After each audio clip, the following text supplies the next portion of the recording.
High student, আমি প্রিয়াঙ্কা বৈদ্য চলে এসেছি আর একটা নতুন ভিডিও নিয়ে। আজকে এটা নিয়ে আলোচনা করব, সেটা হচ্ছে এইচএস 2025-এর এবিটিএ টেস্ট পেপারে। তোমরা যারা রেগুলার বেসিসে আমার ক্লাসগুলো করছো তারা জানো যে আমি কিন্তু তোমাদের প্রতিটা পেজ আলোচনা করে দিয়েছিলাম।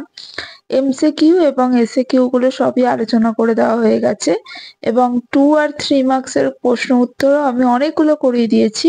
তো আমার শরীরটা খারাপ থাকার জন্য এই ভিডিওটা আনতে একটু দেরি হয়ে গেল। তো পেজ নাম্বার এসসি 166 নিয়ে আলোচনা করব এবং এর আগে আমি কিন্তু অনেকগুলো পেজ করিয়ে দিয়েছি। অবশ্যই ডেসক্রিপশনে লিংক আছে, সেগুলো দেখে নেবে।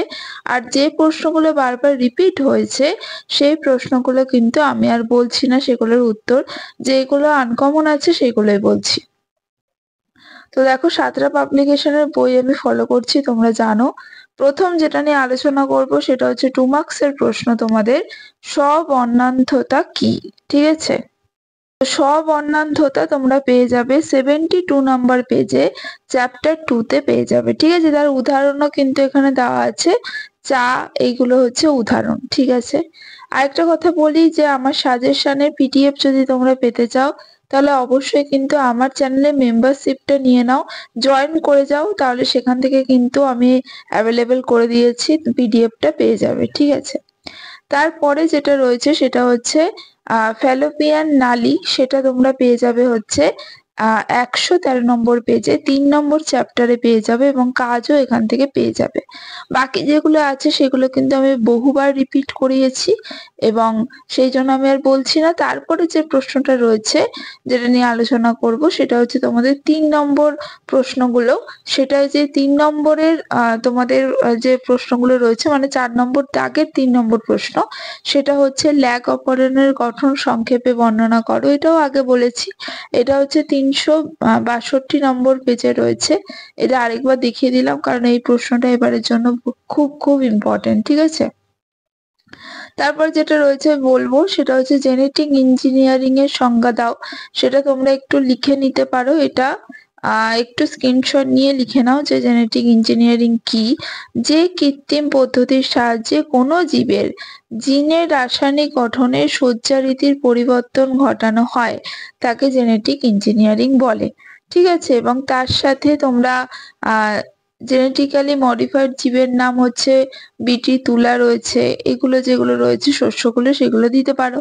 ঠিক আছে, তারপরে যে প্রশ্নটা নিয়ে আলোচনা করব সেটা হচ্ছে তোমাদের যে কোনো 3 প্রকার ব্যাকটেরিয়ার শিল্প উৎপাদনে ব্যবহার বর্ণনা করে, এই প্রশ্নটা নিয়ে আলোচনা করব। তো সেটা তোমরা পেয়ে যাবে 11 নম্বর চ্যাপ্টারে 639 নম্বর পেজে। যে চর্ম শিল্প রয়েছে, মদ্য শিল্প রয়েছে, যে শিল্পগুলো রয়েছে যে কোনো 3টে ব্যাকটেরিয়া নিয়ে আলোচনা করে দেবে। ঠিক আছে, বাকি সবগুলো। আরেকটা প্রশ্ন যেটা রয়েছে সেটা হচ্ছে অথবার প্রশ্ন, যে শব্দচিত্রের সাহায্যে ফসফরাস চক্রটি উপস্থাপন করে। যে প্রশ্নগুলো আমি বললাম না সেই প্রশ্নগুলো বহুবার আলোচনা করা হয়েছে এবং আগের পেজগুলো তোমরা ফলো করলে সেই প্রশ্নগুলো নিয়ে কোনো অসুবিধা থাকার কথা না। ডেসক্রিপশন বক্সে কিন্তু লিংক পেয়ে যাবে।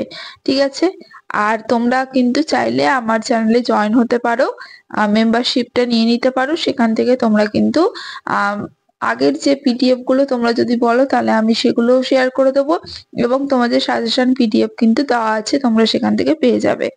আচ্ছা, ফসফরাস চক্র হচ্ছে তোমরা 832 নম্বর পেজে পেয়ে যাবে এবং এখানে দেখো, এখানে চক্রটা দেওয়া আছে এবং এটা বলেছে শব্দচিত্রের সাহায্যে, মানে এটাই দিতে হবে। ঠিক আছে, বাকি 2টো পেজ বাকি আছে। আমি 15টা পেজ বলেছিলাম, তার মধ্যে বেশিরভাগটাই হয়ে গেল, আর 2টো পেজ আমি খুব তাড়াতাড়ি আনার চেষ্টা করছি। শরীরটা ঠিক থাকলে আমি কাল পরশুর মধ্যেই নিয়ে আসবো। তো আজকের মতো টাটা।